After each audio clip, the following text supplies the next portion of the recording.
예, 오늘 오전에도요, 저희가 다니엘서 6장을 살펴봤는데요. 오후에도 다니엘서 6장을 살펴보려고 합니다.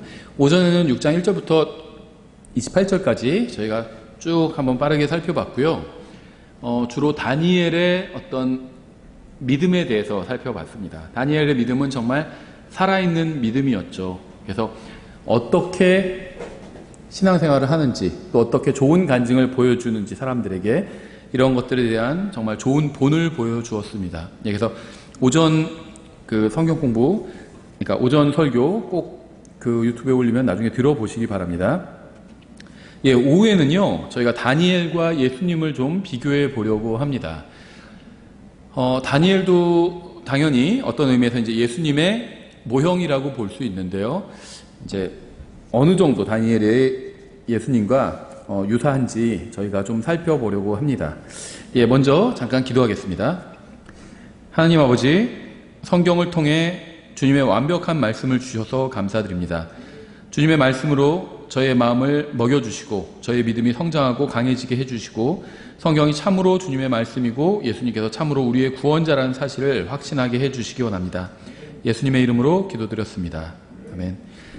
예, 우리는 그래서 앞에 오전 시간에 다니엘이 사자굴 속에 던져진 어떤 역사적인 기록을 살펴봤습니다.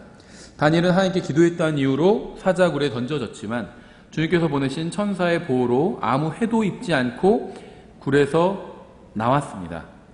근데 다니엘은요, 불평을 한마디도 하지 않아요. 누구도 원망하지 않고, 또 법이 잘못된 법을 만들었지, 기도금지법 같은 걸 만든 거거든요. 30일간 왕 외에 다른 신에게 기도를 하면 처벌을 한다, 이런 정말 어처구니 없는 그런 법을 만들었고, 이제 그런 악법에 의해서 정말 일국의 총리가 사형을 당하게 되는 그런 일이 벌어졌는데도 불구하고요, 다니엘은 누구에게도 불평하지 않았습니다.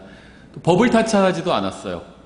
예, 그냥 그런 모든 기회를 자기가 하나님 앞에서 믿음을 드러낼 수 있는 좋은 기회라고 생각을 했습니다. 그래서 우리가 뒤에서 보겠지만, 그래서 다니엘은요, 기도 금지법이 발효된 이후에도 창문을 다 열어놓고 기도를 했죠. 일부러 그렇게 한 거예요.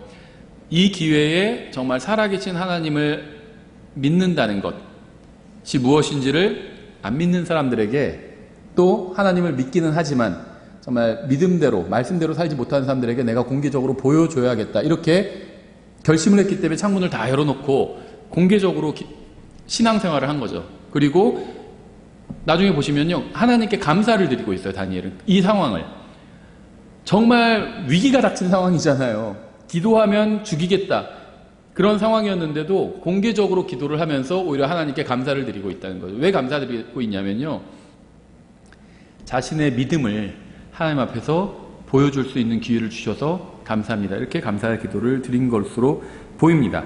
예, 다니엘서 6장에서 다니엘이 당한 일과 예수님께서 당하신 일은 많은 공통점을 가지고 있는데요. 첫 번째는 일단 예수님과 다니엘의 이제 공통적인 특징을 좀 살펴보면요, 다니엘도 통치자였고 예수님도 통치자였죠. 그러니까 다니엘은 보시면요, 3명의 총리 중에 첫 번째 위치에 오는 그런 총리였습니다. 그러니까 우리 식으로 하면 3정승 중에 이제 영의정이었던 거죠. 예, 다니엘서 6장 1절부터 3절에 다리오가 온 왕국을 다스릴 통치자 120명을 세워 왕국을 다스리는 것을 기뻐하더라. 또 그가 이들 위해 총리 셋을 두었는데 다니엘은 그 중에 첫째였으니 이것은 통치자들이 그들에게 보고하게 하여 왕에게 손해가 없게 하려 함이더라. 그때 이 다니엘이 총리들과 통치자들보다 앞섰으니 이는 뛰어난 영이 그 속에 있었기 때문이더라. 왕이 그를 세워 온 영토를 다스리게 하려고 생각하니라. 예, 다니엘은 제국의 첫 번째 총리였고요, 온 영토를 다스렸습니다. 사도행전 3장 12절에 예수님에 대해서 베드로가 이렇게 증언하고 있는데요, 베드로가 그것을 보고 백성에게 응답하되 너희 이스라엘 사람들아, 어찌하여 이 일에 놀라느냐? 어찌하여 마치 우리가 우리 자신의 권능이나 거룩함으로 이 사람을 걷게 만든 것처럼 우리를 이토록 진지하게 쳐다보느냐? 아브라함과 이삭과 야곱의 하나님, 곧 우리 조상들의 하나님께서 자신의 아들 예수님을 영화롭게 하셨느니라. 너희가 그분을 넘겨주었고 빌라도가 그분을 놓아주려고 결심하였을 때 그 앞에서 그분을 부인하였으니 너희가 거룩하신 분, 곧 의로우신 분을 부인하고 살인자를 너희에게 달라고 구하여 생명의 통치자를 죽였도다. 그러나 그분을 하나님께서 죽은 자들로부터 일으키셨으며 우리는 그 일의 증인이니라. 예, 베드로는요, 예수님이 생명의 통치자다 이렇게 증언하고 있죠. 성경에서 예수님께서 너희가 나의 증인이 되리라 이렇게 말씀하셨을 때요, 구체적으로 무엇의 증인이냐면 부활의 증인입니다. 부활은 기적이잖아요. 기적에는 증인이 필요해요. 죽음의 증인이 아니라 부활의 증인입니다. 죽음은 증인이 필요 없어요. 사실은 누구나 다 죽을 수 있잖아요. 근데 부활은 누구나 다 부활할 수 있는 게 아니거든요. 그래서 부활의 증인이고, 베드로는 부활의 증인으로서 예수님에 대해서 증언했는데 예수님이 바로 생명의 통치자다 이렇게 선포를 했습니다. 예, 다니엘은 페르시아의 통치자였고요.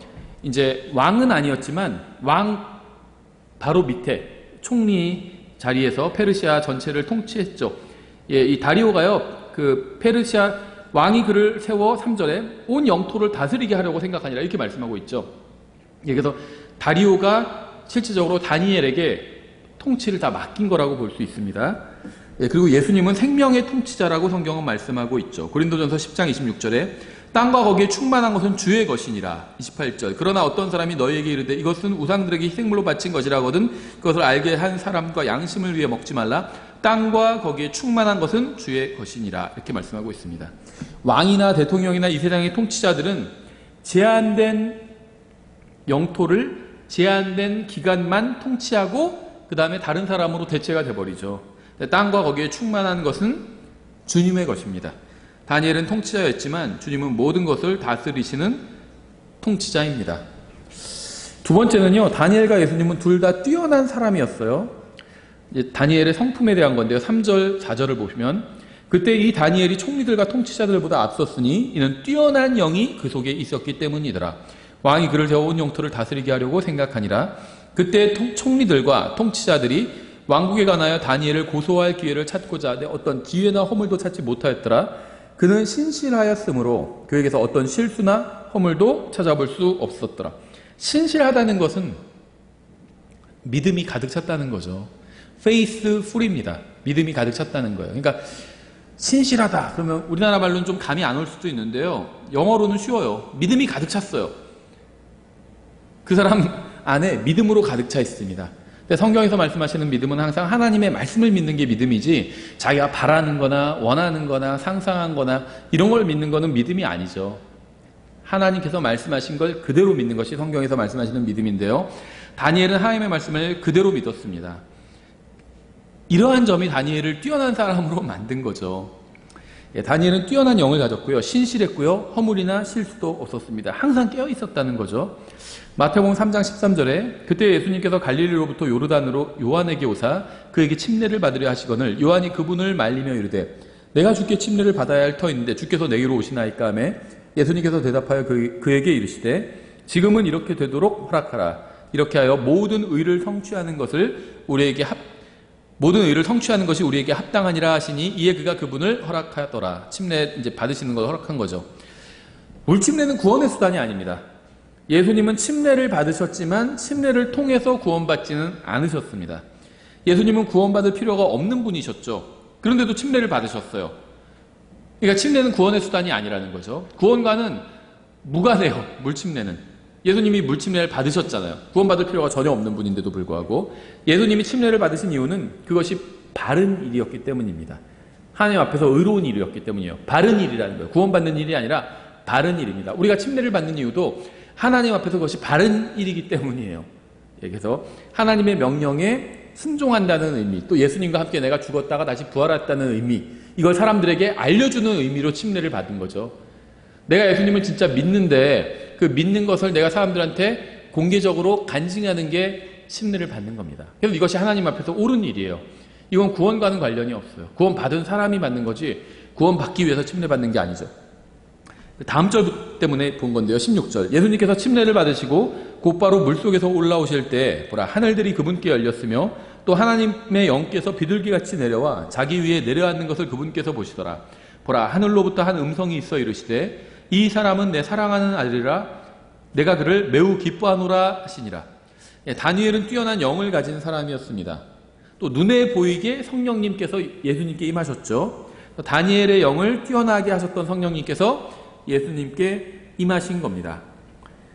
누가복음 23장 1절에 그들의 온 무리가 일어나 그분을 빌라도에게 끌고 가서 그분을 고소하기 시작하여 이르되 우리가 보니 이 자가 민족을 그릇되게 하고 카이사르에게 공세내는 것을 금하며 스스로 그리스도 곧 왕이라 하더이다 하매 빌라도가 그분께 물어 이르되 내가 유대인들의 왕이냐 하니 그분께서 그에게 대답하여 이르시되 내가 그렇게 말하는도다 하시니라. 이에 빌라도가 수제사장들과 사람들에게 이르되 나는 이 사람에게서 아무 잘못도 찾지 못하노라 하매 사람들이 다니엘에게서 어떤 실수나 허물을 찾지 못했던 것처럼 빌라도는 예수님에게서 아무 잘못도 찾지 못했습니다. 다니엘은 신실한 사람이었죠. 성경은 예수님도 신실하신 분이라고 말씀하고 있어요. 그러니까 예수님조차도 faithful, 믿음으로 가득 차신 분이에요. 그러니까 하나님의 말씀을 그대로 믿으시는 분이고 그대로 행하시는 분입니다. 계시록 1장 5절에 있죠. 또 신실한 증인이시오 죽은 자들 중에서 처음 나신 분이시며 땅의 왕들의 통치자이신 예수 그리스도로부터 은혜와 평강이 너에게 있기를 원하노라. 우리를 사랑하사 자신의 피로 우리의 죄들에서 우리를 씻으시고. 주님은 신실한 분이에요. 저는 항상 주님의 증인이 되지 못하고 항상 신실하지 못했습니다. 저는 항상 주님의 증인이 되기 원하고 또 항상 신실한 사람이 되고 싶어요. 여러분도 항상 주님의 증인이 되어야 되고요. 또 항상 신실해야 합니다. 예수님은 하나님의 정확한 형상이시고 자신의 말과 행동과 삶을 통해서 신실하게 진리를 증언하셨습니다. 본인이 증언하시는 진리와 일치하는 삶을 사셨고 인생을 사셨어요. 그래서 주님은 신실한 증인이셨습니다. 그리고 다니엘도 마찬가지로 정말 하나님을 믿는다고 고백하는 그 고백과 일치하는 삶을 살았죠. 그래서 성경은 다니엘이 신실한 사람이었다 이렇게 기록하고 있는 거죠. 우리에게 아주 좋은 본을 보여주고 있는 겁니다. 왜냐하면요, 정말 신실하고 흠없는 인생을 산 분이 예수님만이라면 우리는 핑계를 댈 수 있잖아요. 예수님은 하나님이니까 그랬지. 근데 다니엘도 신실한 인생을 살았다는 겁니다. 물론 다니엘이 죄가 없었다는 건 아니에요. 다니엘도 죄의 본성을 가지고 태어났죠. 하지만 성경에서는요, 우리에게 좋은 본을 보여주기 위해서 다니엘의 어떤 죄에 대해서 기록하고 있지 않죠. 그리고 다니엘이 어떤 죄를 지었다고 이렇게 말씀하고 있지도 않아요. 물론 사도 바울도 굉장히 신실한 삶을 살았지만 마음으로 죄를 지은 적이 있죠. 사도 바울도. 그 죄는 바로 탐심이었죠. 다니엘도 비슷한 경우일 수도 있어요. 하지만 성경은 다니엘의 긍정적인 면만 기록하고 있습니다. 왜냐하면 다니엘을 예수님의 모형으로 제시하고 있기 때문이에요. 이건 아마 요셉도 마찬가지인 것 같아요. 하나님 앞에서 의인은 없죠. 한 사람도 없습니다. 하지만 하나님께서는요, 예수 그리스도께서 어떤 분이신지를 보여주기 위해서 다니엘과 요셉 같은 사람의 긍정적인 부분만 성경에 기록하신 겁니다. 그러니까 성경에 어떻게 보면 유일하게 그 사람의 하나님 앞에서는 죄인이겠지만 죄가 기록되지 않은 사람이 다니엘과 요셉인 것 같아요. 하나님께서 인정하시는 세 명의 의인은 욥과 노아와 다니엘이죠. 노아는 죄를 진 적이 있잖아요. 술 먹고 취해가지고 죄를 진 적이 있죠. 욥 같은 경우에도 뭐 죄라고 이렇게 얘기하기 우리 인간의 입장에서 어려울 수도 있겠지만 하나님과 따져보려고 했잖아요. 그래서 하나님께 책망을 받았죠. 다니엘은 그런 게 없어요. 정말 하나님 앞에서 바르게 살았고 사람들 앞에서 바르게 살았습니다. 그런데도 불구하고 엉터리 법을 만들어가지고 자기를 고소했어요. 그럼 하나님께 하소연이라도 할 수 있잖아요. 또 사람들에게 항의할 수 있잖아요. 왕한테도 항의하고 또 동료 그 정승들에게도 항의할 수 있잖아요. 어떻게 같이 총리면서 나한테 상의하지도 않고 이런 법을 만들었냐 항의할 수도 있잖아요. 그런데 다니엘은 전혀 그런 게 없어요. 우리가 아주 너무나도 좋은 본을 보여주고 있습니다. 다니엘과 예수님은요, 둘 다 원수가 있었어요. 사람들은요, 원수가 전혀 없는 인생이 바른 인생이라고 생각을 합니다. 저도 가끔 그런 후회될 때가 있어요. 이 원수가 있다는 게 그렇게 기분이 좋은 일은 아니거든요. 그러니까 어딘가에 저를 싫어하는 사람이 있다는 것. 제발 이우진이 망해라, 망해라, 망해라 이렇게 하는 사람이 있어요. 뭐 계속 그렇게 기도하고 있는 건 아니겠지만 제가 망하기를 바라는 사람이 있습니다. 그게 별로 유쾌한 그 일은 아니에요. 그래서 내가 어떤 일에 대해서 좀만 잘했더라면 가능하면 모든 사람과 잘 지내는 게 좋잖아요. 그런 생각을 할 때가 있는데요. 제가 그렇다는 건 아니에요. 저 잘못한 적이 있고 인간관계에서 저도 잘못한 적이 많이 있습니다. 그런데 아주 하나님 앞에서 바른 인생을 살아도 원수가 있을 수 있어요. 오히려 바른 인생을 살면 원수가 생기게 됩니다. 적당히 타협하면 원수가 없는데요. 타협하지 않고 말씀대로 살고 하나님께서 정하신 길로만 걸으면 원수가 생길 수 있습니다. 예수님도 원수가 있잖아요. 그렇죠. 그래서 가라지 비유 드실 때 가라지 다 걷어드릴까요? 종들이 얘기하니까 그러지 말아라. 원수가 이렇게 했구나. 그냥 놔둬라. 나중에 추수할 때 한꺼번에 내가 정리하겠다. 이렇게 말씀하시잖아요. 원수가 있어요. 하나님도. 우리가 하나님의 또 원수였죠. 원수가 있습니다. 바르게 살면 아무도 대적하지 않을 거라고 생각하지만 그건 굉장히 순진한 생각이에요. 성경에 의하면 그런 건 사실이 아니고요. 다니엘은 원수가 있었습니다. 다니엘은 아주 하나님 앞에서 바른 삶을 살았고요. 누구에게도 피해를 주지 않는 사람들 사이에서도 아주 신실하고 훌륭한 삶을 살았지만 원수가 있었습니다. 4절부터 9절 좀 긴데요. 그때 총리들과 통치자들이 왕국에 관하여 다니엘을 고소할 기회를 찾고자 하되 어떤 기회나 허물도 찾지 못하였더라. 그는 신실하였으므로 그에게서 어떤 실수나 허물도 찾아볼 수 없었더라. 그때 이 사람들이 이르되 우리가 이 다니엘의 하나님의 율법에 관하여 그를 고소할 기회를 찾지 못하면 그를 고소할 기회를 찾지 못하리라 하고 이에 이 총리들과 통치자들이 함께 모여 왕에게 가서 그에게 이같이 아뢰되 다리오 왕이여 영원토록 사시옵소서. 왕국의 모든 총리들과 총독들과 거짓말이죠. 모든 총리들이 아니라 다니엘은 빠졌잖아요. 모든 총리들과 총독들과 통치자들과 조언자들과 대장들이 함께 의논하여 왕의 법규를 굳게 세우고 확고한 칙령을 정하였나이다. 오 왕이여 그것은 곧 누구든지 30일 동안 왕의 어떤 신에게나 사람에게 청원하는 자는 사자굴에 던져 넣으라는 것이니이다. 참 쓸데없는 법 만든 거죠. 오 왕이여 이제 칙령을 굳게 세우시고 그 조서에 도장을 찍어 메대 사람들과 페르시아 사람들의 법 곧 바뀌지 않는 법에 따라 그것을 바꾸지 못하게 하옵소서 하니 그런 까닭에 다리오 왕이 그 조서와 칙령에 도장을 찍으니라. 이런 쓸데없는 법이긴 하지만 이게 상징하는 바가 있죠. 오전 시간에 제가 설명을 드렸어요. 이게 일종의 다리오 종교입니다. 이 세상 정부가 모든 걸 다 해줄 수 있으니까 하나님 찾지 않아도 된다. 이런 걸 이제 마귀가 보여주는 거예요. 일종의 복지국가 모델을 보여주고 있는 겁니다. 다니엘의 원수는요 3가지 특징이 있었어요. 첫째, 그들은 다니엘을 죽일 기회를 찾았죠. 둘째, 그들은 다니엘이 신실하다는 사실을 알고 있었습니다. 셋째, 그들은 다니엘을 잡을 음모를 꾸몄어요. 그러니까 음모라는 것은 어떤 정당하지 않은 계략을 꾸미는 게 음모죠. 정당한 법 집행으로 누군가를 잡아들이는 것은 그건 음모가 아니에요. 그런데 그 사람 잘못이 없어요. 근데 그 사람을 걸려들게 하려고 함정을 파놓고 그 사람을 유인해오고 이게 음모인 거죠. 마가복음 14장 1절에 이틀이 지나면 무교절과 유교절이더라. 수제사장들과 서기관들이 그분을 흉계로 붙잡아 죽일 방도를 구하였으나 한마디로 음모를 꾸몄다는 거죠. 다니엘의 원수들이 다니엘을 죽이려고 음모를 꾸몄던 것처럼 예수님의 원수들도 예수님을 죽이려고 음모를 꾸몄습니다. 이게 정말 간증인 것 같아요. 흠이 없어요. 아무리 탈탈 털고 막 조사를 하고 도청을 하고 몰래카메라로 막 감시를 하고 그래도 잘못한 게 하나도 없어요. 예전에 미국에서도 어떤 도청이 문제가 됐을 때 이 도청은 굉장히 문제가 많이 되죠. 지금도 우리나라도 그럴 거예요. 근데 잘 모르는데 미국 같은 경우에도요. 그 정보기관에서 거의 대부분을 다 도감청을 합니다. 전화통화, 문자 모든 거 다 도감청한다고 보면 돼요. 중국 말할 것도 없고요. 그래서 이제 그것에 대해서 막 항의하는 사람들이 있었는데요. 어떤 목사님은 그러더라고요. 자기는 자기를 다 도청하고 24시간 감시해도 전혀 상관없다고. 대단한 간증이죠. 우리도 그런 간증을 해야 돼요. 누군가 나를 도청하고 24시간 나를 몰래카메라로 다 감시하고 나는 전혀 상관이 없다. 예, 그런 간증을 할 수 있으면 좋겠어요. 예, 예수님을 죽이려고 음모를 꾸몄습니다. 사람들이. 요한복음 18장 19절. 그때 대제사장이 예수님께 그분의 제자들과 그분의 교리에 대하여 물으니 예수님께서 그에게 응답하시되 내가 드러내놓고 세상에 말하노라. 다니엘 똑같죠. 드러내놓고 자기 신앙을 다 밝혔어요. 숨기지 않았습니다. 내가 유대인들이 늘 모이는 회당과 성전에서 항상 가르쳤고 아무것도 은밀하게 말하지 아니하였거늘. 공개적으로 신앙생활을 하셨다는 거죠. 다니엘이 공개적으로 자신의 신앙을 드러냈던 것처럼 예수님도 공개적으로 믿음을 드러내셨습니다.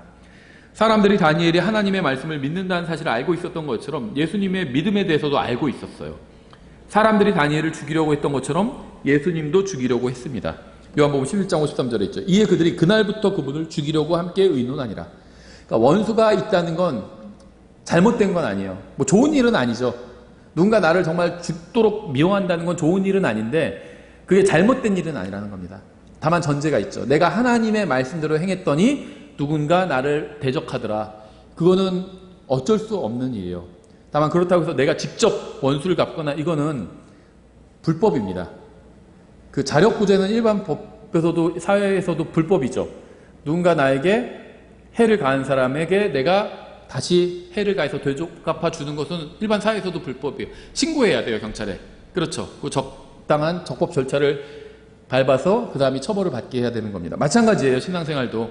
누군가 나에게 나를 대적하고 못살게 굴고 내가 예수님을 믿는다는 이유로 박해한다면 내가 기회가 생겼을 때 그 사람이 내 상사여가지고 내가 할 수 없이 참고 살았는데 바뀌어가지고 내가 더 진급을 먼저 해버렸어요.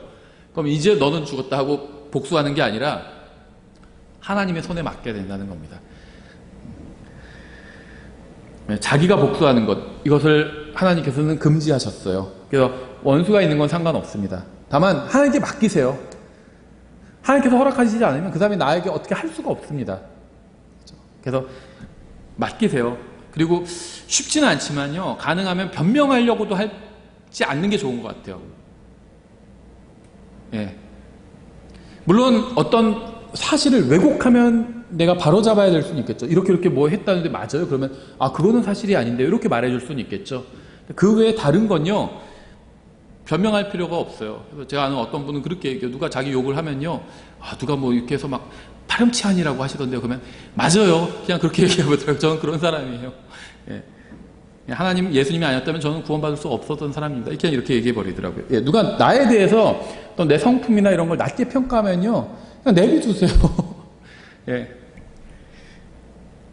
정말로 벌레만도 못한 죄인이었는데 하나님께서 구원해 주셨는데 누가 나에 대해서 뭐라고 한다고 해서 그게 무슨 상관이 있겠어요.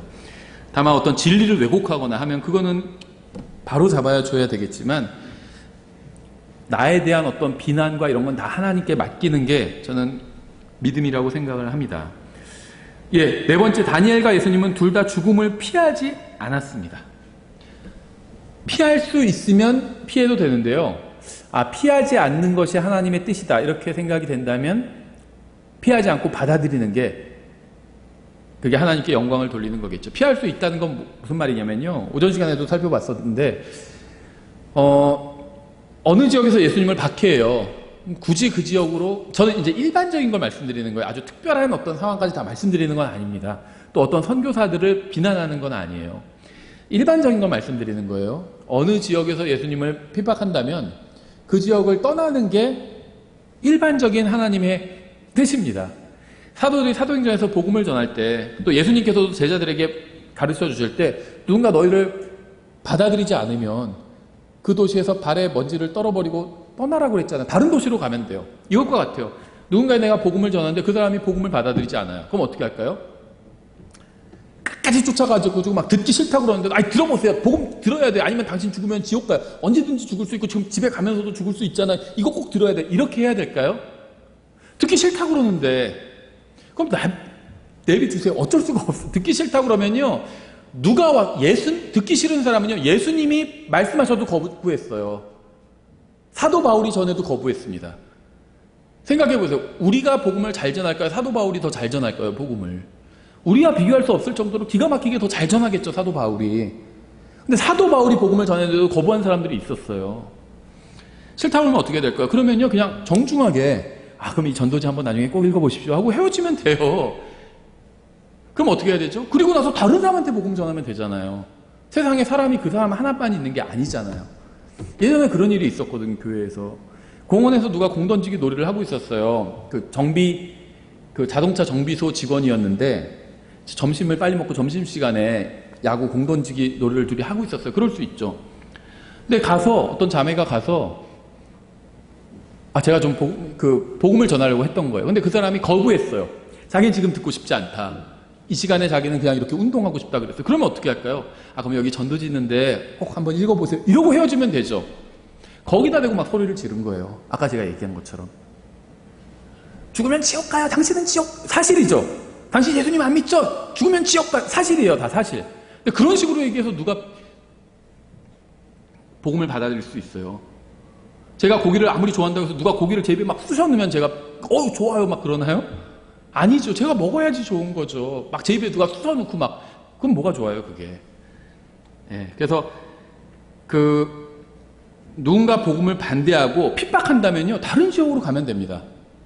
어느 지역에 가서 복음을 전하고 교회를 세웠는데 아무도 안 와요. 그러면 거기서 그냥 여기서는 아닌가 보다 하고 다른 지역으로 가서 다시 시작하면 돼요, 사역을. 성경에서 뭐 어느 지역에서만 복음을 전할지라 이런 건 없잖아요. 복음을 전하라고 하셨어요.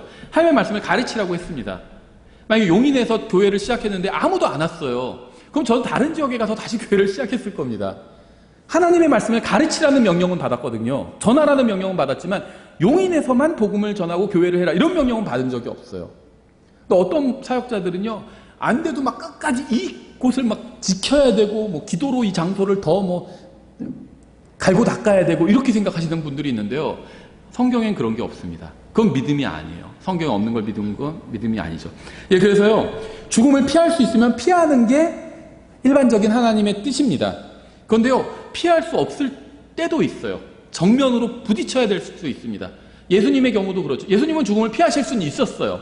근데 예수님께서 죽음을 피하셨다면 어떻게 됐을까요?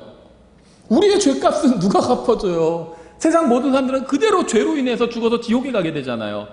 피할 수 있었지만 피하지 않으셨어요. 죽음을 피하면 아무도 구원받을 수 없기 때문에 죽음을 안 피하셨습니다. 다니엘의 경우는 어땠을까요? 피하기가 어려운 상황이었죠. 거기서 막 술수를 내고 자기의 정치력을 발휘하고 왕과의 친분을 이용해 자기가 그래도 총리 중에서 제일 으뜸 자리에 있었잖아요. 그 나중에 보면 왕이 굉장히 다니엘을 아끼는 걸 볼 수 있거든요. 그걸 이용해가지고 자기가 거기서 빠져나올 수도 있었지만 그렇게 하지 않았습니다. 이 기회에 내가 사람들에게 하나님의 말씀대로 사는 것이 무엇인지 보여줘야겠다. 하나님을 믿는다는 것, 하나님을 신뢰한다는 것이 무엇인지 보여줘야 되겠다. 이렇게 결심을 한 겁니다.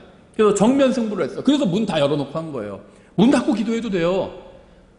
자는 척하면서 기도해도 돼요. 그렇죠. 누워서 기도해도 돼요. 다니엘도 누워서 눈 감고 기도할 수 있었어요. 그러면 원수들이 보고 어떻게 했을까요? 자나보다 기도 안 하네? 이렇게 생각할 수 있겠죠. 그러면 원수들은 다니엘을 죽일 수 없었고 다니엘은 또 기도를 하면서도 피해갈 수 있었잖아요. 그렇게 하지 않았어요. 일부러 문 열고요. 보란듯이 기도했습니다. 왜냐면요. 이 기회에 내가 하나님의 말씀대로 사는 것을 사람들에게 보여줘야겠다. 이렇게 생각했기 때문이에요. 그렇게 생각한 데는 여러 가지 이유가 있어요. 우리가 뒤에서도 좀 더 살펴볼 텐데요. 사람들이 다니엘을 죽이려고 했을 때 그는 어떻게 대응했죠? 10절에. 그런데 다니엘은 그 조서에 도장이 찍힌 것을 알고도 기도 금지법이 발효된 걸 알고도요. 자기 집에 들어가 자기 방에서 예루살렘을 향하여 창문을 열고 전에 하던 대로 하루에 3번씩 무릎을 꿇고 기도하며 자기 하나님 앞에서 감사를 드리더라. 자기 하나님 앞에서 탄원하더라. 하나님 이 고난이 지나가게 해주십시오. 저들의 계략이 무너지게 해주십시오. 저 같으면 그렇게 기도했을 것 같은데 그렇게 기도하지 않고 감사했어요. 하나님 이런 위기를 주셔서 감사드립니다. 제가 정금같이 나와서 제가 얼마나 주님을 사랑하는지 보여드리겠습니다. 저를 죽인다고 해도 저는 믿음을 포기하지 않을 겁니다. 이 기회로 삼은 거예요. 다니엘은 얼마나 좋아요. 그런 기회가 있는 게. 그렇죠. 다니엘은 이 세상의 법이 하나님의 법보다 위에 올 수 없음을 알고 있었습니다. 그는 이 세상 법을 지키기 위해서 하나님과 교제를 끊을 수 없다고 판단했어요. 교제도 끊으면 안 되겠다 내가. 이렇게 생각했던 겁니다. 다니엘은 다른 사람이 볼 수 있도록 창문을 열고 기도했습니다. 창문을 닫고 기도해도 돼요. 근데 왜 창문을 열었을까요? 그는 다른 사람이 자신의 믿음을 보기 원했습니다. 믿음을 보여주고 싶었어요, 사람들에게. 그는 원수들에게 자신을 사자굴에 던질지라도 하나님과의 관계를 포기하지 않겠다고 공개적으로 선포한 겁니다.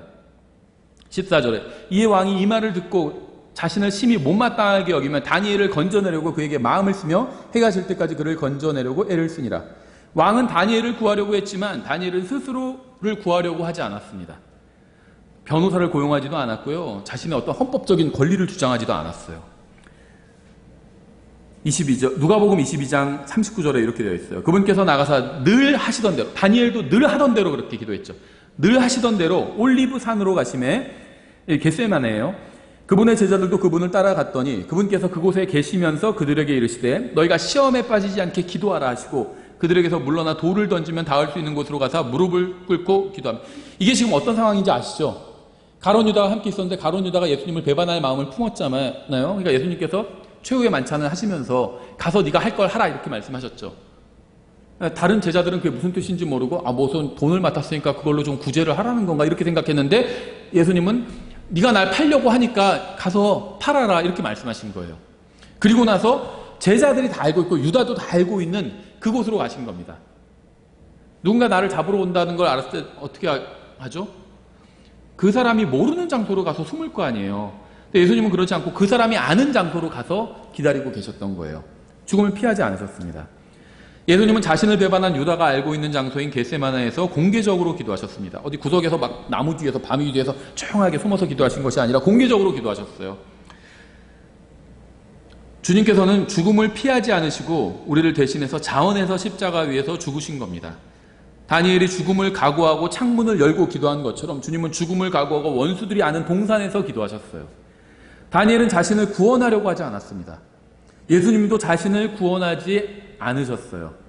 예수님은 자원해서 우리의 죄값을 갚기 위해서 십자가 위에서 죽으셨습니다. 마태복음 26장 52절에 있죠. 이에 예수님께서 그에게 이르시되 내 칼을 도로 칼집에 꽂으라. 베드로가 칼로 딱 예수님을 자주 보러 오는 사람들하고 싸우려고 하니까 칼 치워라 이러신 거죠.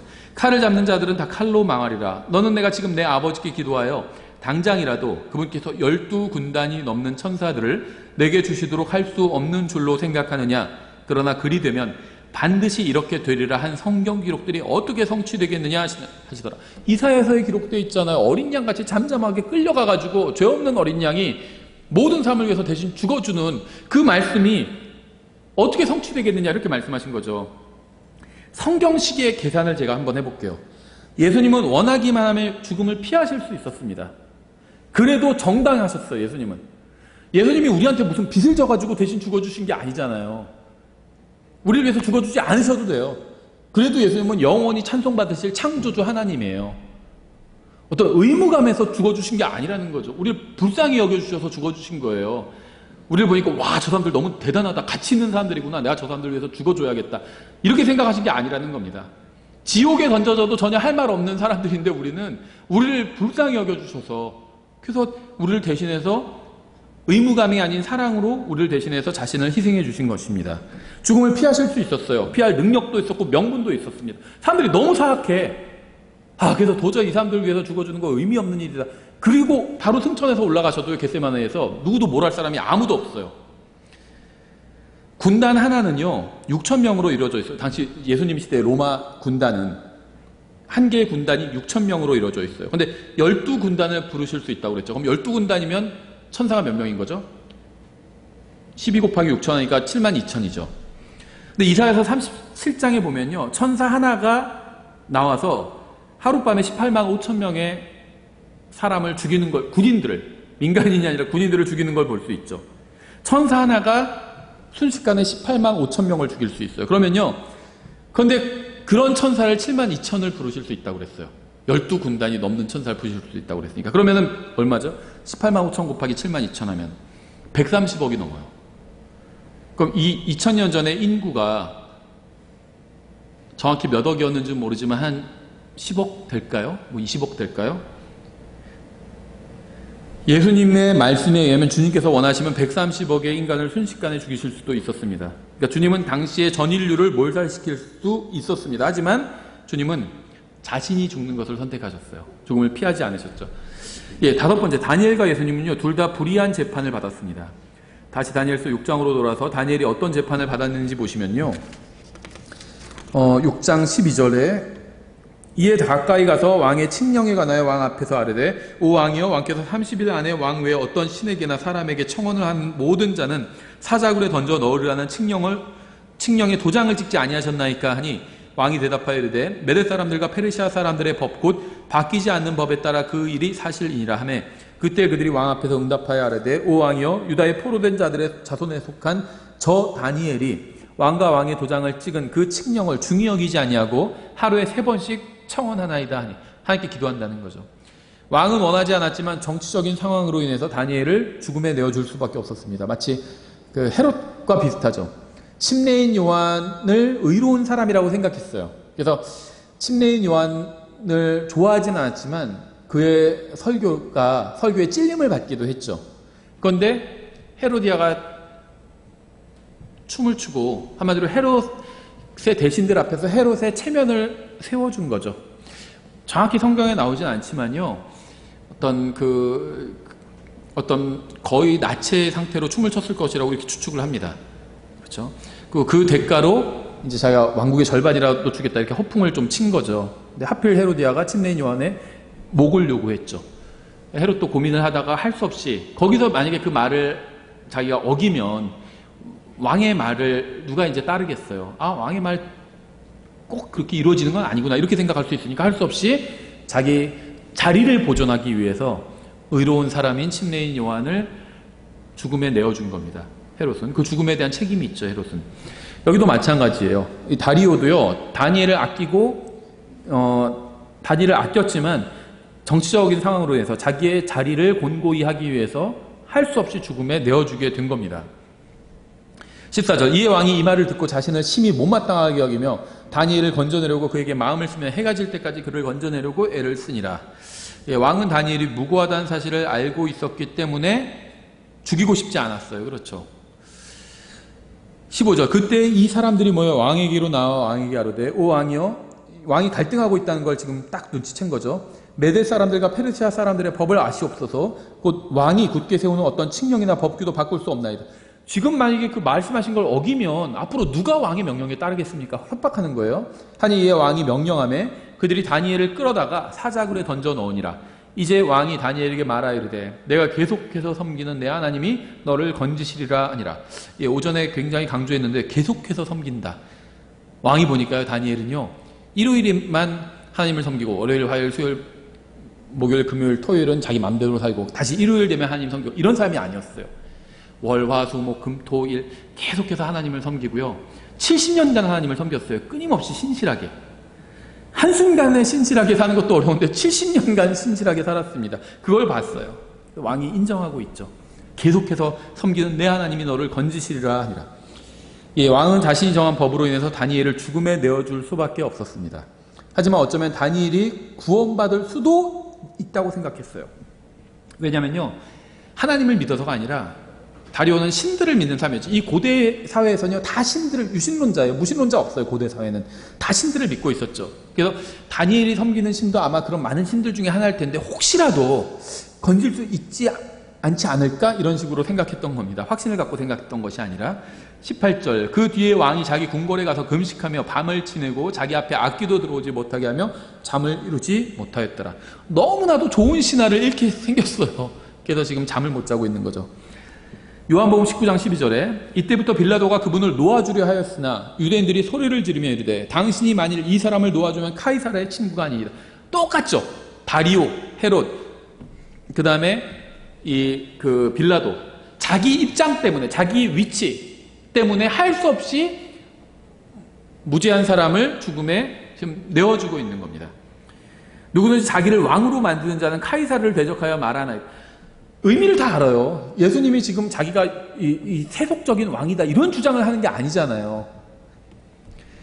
그런데 유대인들이 억지를 쓰고 있는 거죠. 그러므로 빌라도가 그 말을 듣고 예수님을 끌고 나가서 돌로 포장한 곳이라 불리지만 히브리어로는 갓바다라고 하는 곳에 있던 재판석에 앉으니라. 가만히 보니까 이게 안 되겠어. 이게 그 가이사르까지, 황제까지 만약에 유대인들이 막 탐험하고 그러면 누가 막 반역을 꾀하는데 거기에 보니까 빌라도가 막 동조하고 괜찮다고 하던데요. 막 이런 탐험하면은 자기 입장이 곤란해질까봐 할 수 없이 이제 자기 입장을 위해서, 자리를 보존하기 위해서 무죄한 사람을 죽음에 넘겨줘야겠다. 그냥 이렇게 결정을 하게 된 거죠. 빌라도는 자신의 자리를 보존하기 위해서 예수님이 무죄하다고 생각했지만 결국 죽음에 내어주었습니다. 다니엘과 예수님은 정치적인 이유로 불의한 재판을 받은 거예요. 왕은 다니엘이 무죄라고 생각했습니다. 마태복음 27장 24절 빌라도가 자기가 아무것도 이기지 못하고 도리어 폭동이 일어나려는 것을 보고 물을 가져다가 무리 앞에서 손을 씻으며 이르되 나는 이 의로운 사람의 피에 대하여 무죄하니 너희가 그것과 상관하라 하매 빌라도도 예수님이 무죄하다고 생각했어요. 다리오가 다니엘을 의로운 사람이라고 생각했던 것처럼 빌라도도 예수님을 의로운 분이라고 생각했습니다. 다리오와 빌라도는 둘 다 자신의 자리를 보존하기 위해서 잘못된 판결을 내리고 무죄한 사람을 죽음에 내어주었죠. 여섯 번째, 다니엘과 예수님은 모두 사형 선고를 받았고 하지만 살아서 돌아왔습니다. 다니엘은 사자굴 속에 던져졌죠. 돌로 입구를 막았어요. 왕의 명령으로 인해서 굴이 봉인되었죠. 다니엘서 6장 16절. 이에 왕이 명령하며 그들이 다니엘을 끌어다가 사자굴에 던져 넣으니라. 이제 왕이 다니엘에게 말하여 이르되 내가 계속해서 섬기는 내 하나님이 너를 건지시리라 하니라. 사람들이 돌 하나를 가져다가 그 굴의 어귀에 두고 왕이 자기의 도장과 자기 귀족들의 도장으로 그 굴에 봉인을 쳤으니 이것은 다니엘에 관하여 결심한 바를 아무도 바꾸지 못하게 하려 함이더라. 예, 그래서 예전에 제가 다니던 그 태권도장에서요, 지금처럼 뭐 CCTV 같은 게 없었거든요. 그래서 문에 이렇게 아무도 모르게 그 관장님이 이렇게 종이를 살짝 붙여놨었어요. 그래서 만약에 자기가 모를 때 누가 열고 들어오면 그 종이가 뜯어져 있겠죠. 일종의 방범 시스템이었는데 그게 봉인한 거죠. 딱 그렇게 해놓고 왕이 도장 찍어 놓으면 아무도 그걸 건드리면 안 돼요. 그걸 문을 열려면 그걸 건드릴 수밖에 없죠. 그러면은 결국 그 사람도 같이 그 사자굴에 던져지게 되는 겁니다. 아무도 건드릴 수가 없어요. 다니엘은 사자굴에 던져졌습니다. 마귀는 삼킬 자를 찾는 사자와 같죠. 베드로전서 5장 8절이죠. 정신을 차리라 깨어있으라 너희들 적 마귀가 울부짖는 사자같이 두루 다니며 삼킬 자를 찾나니. 마귀는 죽음으로 사람들을 위협합니다. 히브리서 2장 14절이죠. 그런즉 자녀들은 살과 피에 참여한 자들이므로 그분도 마찬가지로 같은 것의 일부를 취하셨나니 이는 그분께서 죽음을 통해 죽음의 권능을 가진 자 곧 마귀를 멸하시고 이렇게 말씀하셨어요. 다니엘의 사자굴 속에서 살아나온 것처럼 예수님께서는 마귀의 사자굴 속인 죽음에서 살아나오셨습니다. 마귀는 울부짖는 사자 같은데요, 주요 무기는 뭐냐면 죽음이에요. 죽음으로 협박합니다. 사람들이 거기에 꼼짝을 못해요. 근데 예수님께서는요, 그 마귀의 굴 속에서 살아나오셨다는 겁니다. 죽음을 이기고 부활하셨잖아요. 마태복음 27장 58절. 그가 빌라도에게 가서 예수님의 몸을 달라고 간청하매 이에 빌라도가 몸을 넘겨주라고 명령하거늘 요셉이 그 몸을 가져다가 깨끗한 아마포로 싸서 바위 속에 판 자기의 새 무덤에 그 몸을 두고 큰 돌을 굴려 돌무덤 입구에 놓고 떠나가니라. 무덤에 누인 것은요, 예수님이 아니라 예수님의 몸이었습니다. 성경은 정확해요. 예수님은 거기에 안 계셨어요. 예수님은 십자가에서 죽으시고 예수님의 혼은 지하세계로 가셨죠. 영은 아버지 하나님께로 돌아가셨죠. 내 영을 아버지께 부탁한다고 그랬죠.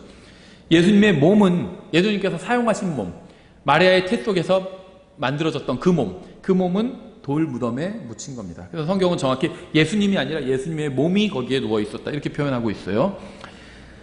66절. 이에 그들이 가서 그 돌을 봉인하고 파수꾼을 세워 돌무덤을 굳게 지키니라. 다니엘의 상황과 비슷하죠.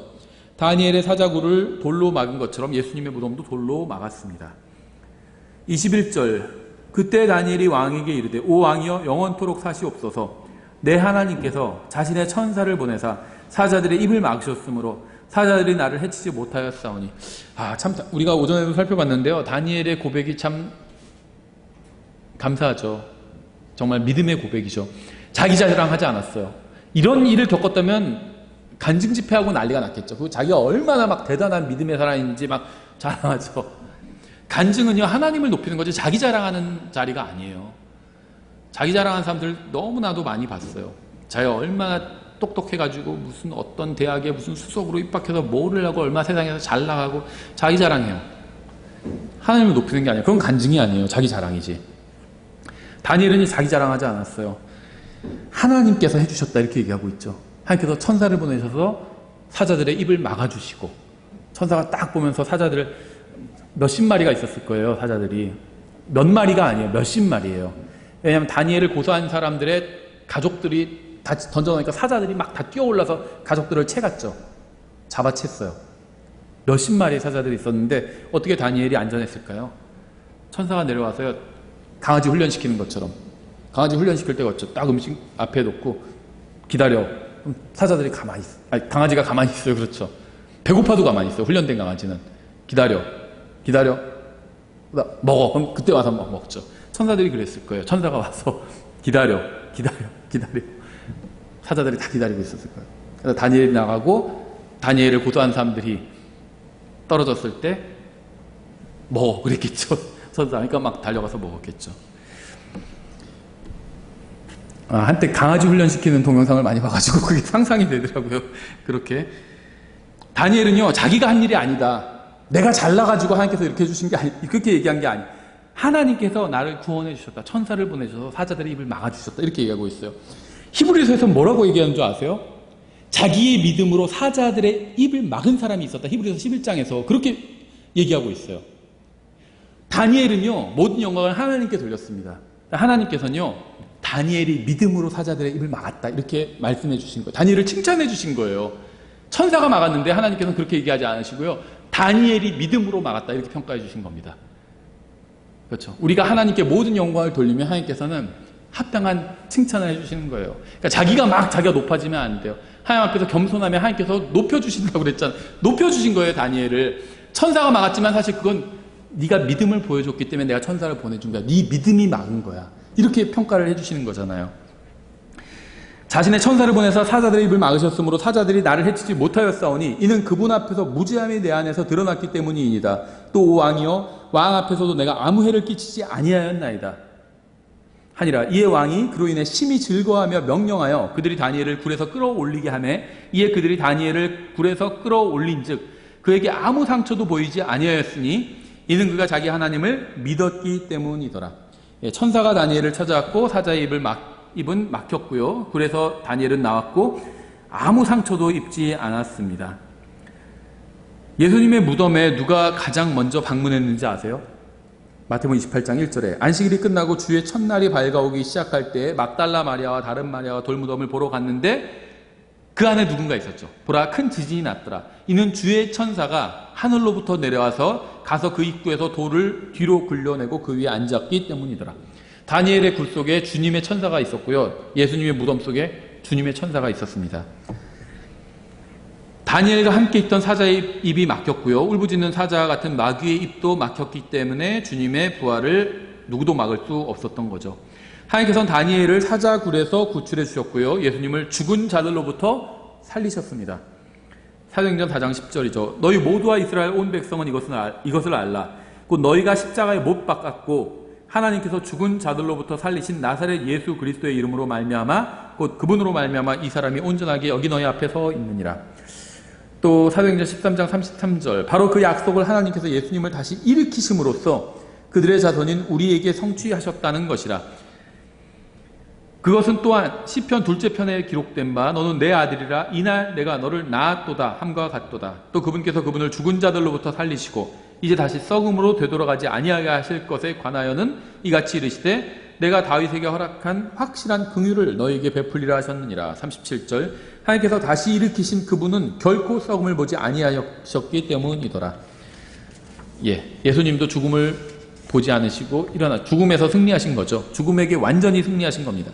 아마 사망은 혼란스러웠을 거예요. 왜냐하면 그때까지는 인간에게 단 한 번도 패배한 적이 없었거든요. 근데 예수님은 하나님이지만 그래도 인간의 몸을 입고 오셨잖아요. 그런데 처음으로 인간의 육체에 이 사망이 패배를 한 겁니다. 일곱 번째, 다니엘과 예수님은요, 다니엘과 예수님의 원수들은 모두 다 결국 심판을 받았습니다. 다니엘이 사자굴에서 나오고 그의 원수들에게 무슨 일이 일어났는지 아시죠? 24절 왕이 명령하며 그들이 다니엘을 고소한 그 사람들을 데려오고 그들과 그들의 자녀들과 아내들을 사자굴에 던져 넣으니 그들이 굴 바닥에 이르기도 전에 사자들이 그들을 잡아채어 그들의 모든 뼈를 산산조각 내었더라. 성경 비평가들은 다니엘이 사자굴에서 살아나올 수 있었던 이유가 사자들이 배가 고프지 않았기 때문이다 이렇게 얘기하는데요.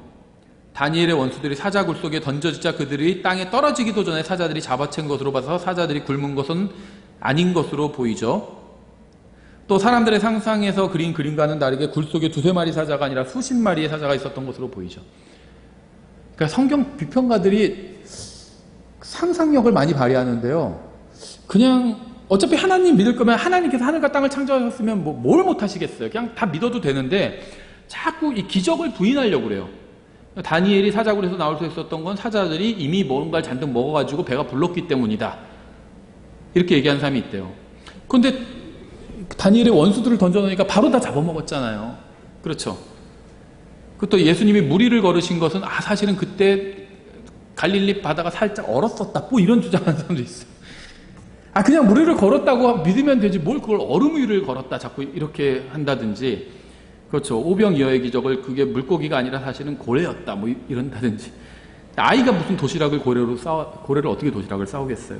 그냥 성경 기록된 하늘과 땅을 만드신 하나님이라면 뭘 못하시겠어요? 그냥 믿으면 되는데 자꾸 기적이 아닌 것으로 포장하려고 그런 비평가들이 있습니다. 참 신기해요. 성경을 믿지도 않으면서 왜 자꾸 성경 비평하고 있는지 거기에 인생을 들여가면서 쓸데없는 사람들이죠. 28절 이와 같이 이 다니엘이 다리오의 통치와 페르시아 사람 고레스의 통치 때에 형통하였더라. 예, 결국 다니엘은 형통하게 되었습니다. 예수님도 비슷하죠. 골로새서 2장 13절 또 너희의 죄들과 너희 육체의 무할례 가운데서 죽었던 너희를 하나님께서 그분과 함께 살리시고 너희의 모든 범법을 용서하셨으며 우리를 대적하고 우리를 반대하던 규례들을 손으로 기록한 것을 지우시고 그것을 길에서 치우사 그분의 십자가에 못 박으셨으며 정사들과 이게 이제 영적인 존재들이에요. 정사들과 권능들을 벗기사 십자가 안에서 그들을 이기시고 공공연히 그들을 구경거리로 삼으셨느니라. 예수님께서는요 부활하신 이후에 원수들을 완전히 이기셨습니다. 그래서요 마귀가 처음엔 잘 몰랐어요. 착각해. 마귀는 성경을 알지만 성경을 믿진 않거든요. 그래서 예수님이 인간의 몸으로 오셨잖아요. 예수님을 죽이면 그럼 자기가 승리한다고 생각했어요. 그래서 사람들의 마음속에 예수님을 죽이고자 하는 마음을 심어줬습니다. 그래서 사람들이 뭐라고 했죠? 십자가에 못 박으셔서 막 그렇게 외쳤잖아요. 아무 무지한 분을 못 박으라고 외쳤고 빌라도는 자기의 정치적인 입장 때문에 할 수 없이 예수님을 죽음에 내어줬잖아요. 근데 예수님께서 십자가 위에서 내려오려고 시도조차 하지 않으시는 걸 보고 마귀는 뭔가 일이 단단히 잘못됐다고 깨달았어요. 그래서 뭐라고? 사람들 마음속에 반대되는 생각을 또 줬죠. 네가 구원자가 맞다면 메시아가 맞다면 스스로 내려오라 스스로 구원하라 십자가에 못 박으라고 외쳤던 군중이 이젠 예수님 십자가에 내려오라고 외치게 만든 거예요. 마귀가. 왜냐하면 마귀가 아마 불현듯 깨달았을 거예요. 이거 뭔가 잘못되어 가고 있다. 십자가에 왜 순순히 저렇게 달려있지? 억울해하지도 않지? 뭔가 잘못됐다. 그 예감이 맞았죠. 십자가로 이기신 겁니다. 그래서 마귀가 어떤 존재가 되었죠? 지금은 미혹하는 존재가 됐어요. 미혹하는 존재. 강력한 존재였는데요. 지금은 그냥 미혹하는 존재예요. 속임수를 쓰는 거. 왜 속임수를 쓰죠? 힘이 더 세면 어떻게 해요? 그냥 이겨와요. 속임수 쓸 필요도 없어요. 다른 사람 돈 있는데 뺏고 싶어요. 그럼 뺏으면 됩니다. 내놔 하고 뺏어가면 되죠. 근데 자기가 힘이 없어요. 근데 뺏고 싶어요. 그럼 어떻게 하죠? 속임수를 쓰는 거예요. 그렇죠? 전화해가지고 막 속임수 쓰는 사람들 있잖아요. 무슨 카드 있는데 뭐 그게 범죄에 연루돼서요. 뭐 비밀번호를 알려주셔야 되고요. 돈을 어디로 붙이셔야 되고요. 속임수 쓰는 거죠. 힘이 있으면 그냥 뺏어가요. 힘이 없으니까 속임수 쓰는 거예요. 마귀가 미혹하는 자로 전락해버렸어요. 예수님의 십자가로 완전히 패배하고 나서는. 빌립보서 2장 8절 사람의 모양으로 나타나사 자기를 낮추시고 죽기까지 순종하셨으니 곧 십자가의 죽음이라. 그러므로 하나님께서도 그분을 높이 올리시고 모든 이름 위에 있는 이름을 그분에게 주사 하늘에 있는 것들과 땅에 있는 것들과 땅 아래에 있는 것들의 모든 무릎이 예수라는 이름에 굴복하게 하시고 또 모든 혀가 예수 그리스도는 주시라고 시인하여 하나님 아버지께 영광을 돌리게 하셨느니라. 다리오가 다니엘을 왕국에서 가장 높은 자리에 앉힌 것처럼 하나님께서는 예수님을 모든 창조물보다 높이셨습니다. 공개적으로 선포하셨죠. 이제 마지막 8번째 다니엘과 예수님은 둘 다 하나님께 영광을 돌렸어요. 다니엘이 믿음을 지킨 결과가 무엇이었죠? 타협하지 않고 막 비굴하지 않았죠. 제가 차라리 기도 안 할게 막 마한테 걸면서 잡으러 오니까 이제부터 안 할게요. 30일간 나 60일간 안 할게요. 봐주세요. 이러지 않았죠. 믿음을 지켰어요. 끝까지. 26절 내가 한 칙령을 내려놓으니 내 왕국의 모든 통치하에 있던 사람들은 다니엘의 하나님 앞에서 떨며 두려워할지니라. 그분은 살아계시는 하나님이시오 영원토록 변하지 아니하실 분이시며 그분의 왕국은 멸망하지 아니하고 그분의 통치는 끝에까지 이르리로다. 그분은 건져내기도 하시고 구출하기도 하시며 하늘에서와 땅에서 표적들과 이적들을 행하시나니 그분께서 다니엘을 사자들의 권세에서 건져내셨도다 했더라. 다니엘이 믿음을 지킨 결과는 하나님께서 영광을 받으시는 것이었습니다. 믿지 않는 사람이 하나님을 믿는 사람을 보고 또 하나님께서 그 사람을 인도해 주시는 걸 보고 지켜주시는 걸 보고 감격했어요. 그래서 막 하나님을 찬양하고 있습니다. 이럴 때 하나님께 영광이 돌아가는 거예요.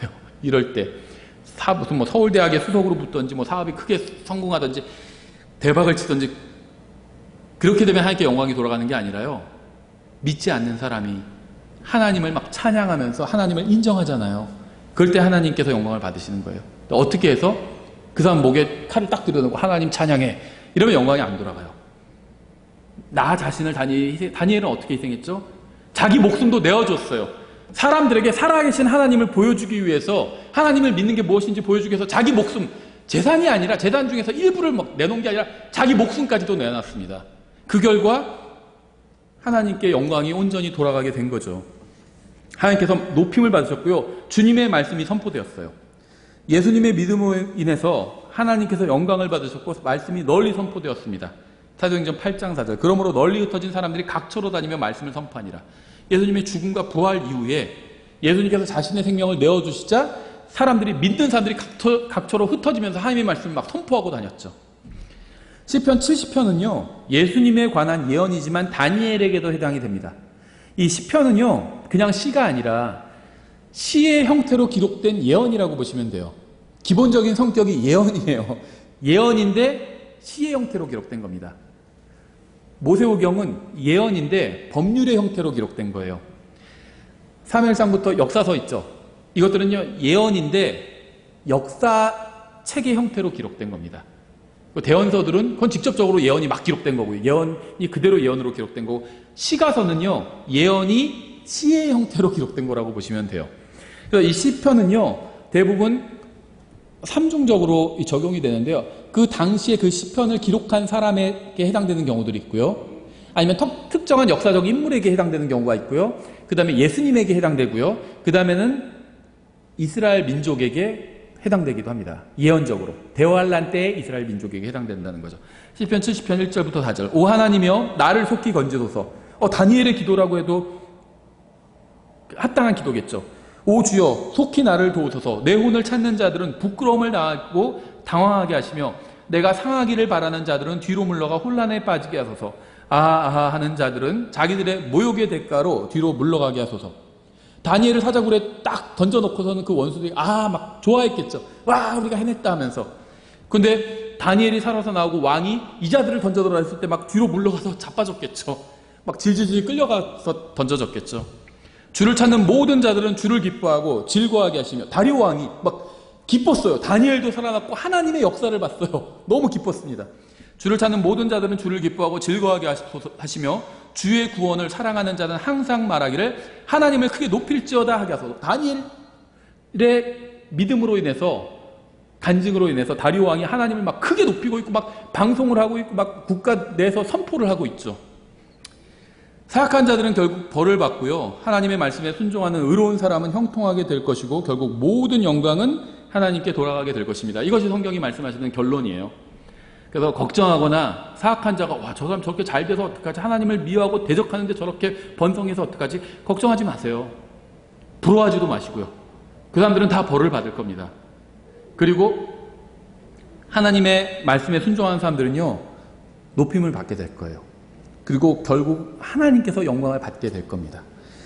구약성경은 역사책 이상의 진리를 담고 있습니다. 구약성경의 각 책마다 예수님에 관해서 증언하고 있어요. 성경에는 뛰어난 사람이 종종 등장하지만 이들은 모두 예수님의 모형일 뿐입니다. 성경에 나온 모든 상징과 모형과 그림자는 우리를 위해서 십자가 위에서 죽으신 예수 그리스도를 알리고 선포하기 위해서 주어졌습니다. 성경을 읽으면서 예수님을 발견하지 못한다면 가장 중요한 것을 놓친 거예요. 다니엘서를 통해서 예수님이 누구신지 알고 그분을 만날 수 있어야 합니다. 예수님을 만나 구원받고 그분과 개인적인 교제를 나누지 못한다면 아무리 많은 성경 공부를 하고 다니엘서에 나오는 모든 예언을 이해해도 아무 소용이 없어요. 예수님을 만날 수 있어야 돼요. 성경의 모든 책은, 또 모든 장은 다 예수님에 관해서 증언하고 있습니다. 그래서 이 다니엘서 6장도 예수님에 관해서 증언하고 있는 장입니다. 기도하겠습니다. 하나님 아버지, 저에게 주신 말씀으로 인해서 감사드립니다. 이 말씀으로 인해 저의 믿음이 성장할 수 있도록 도와주시기 원합니다. 이 설교를 듣는 모든 사람이 예수님을 알게 되고 만나게 되도록 도와주시기 원합니다. 예수님의 이름으로 기도드렸습니다. 아멘.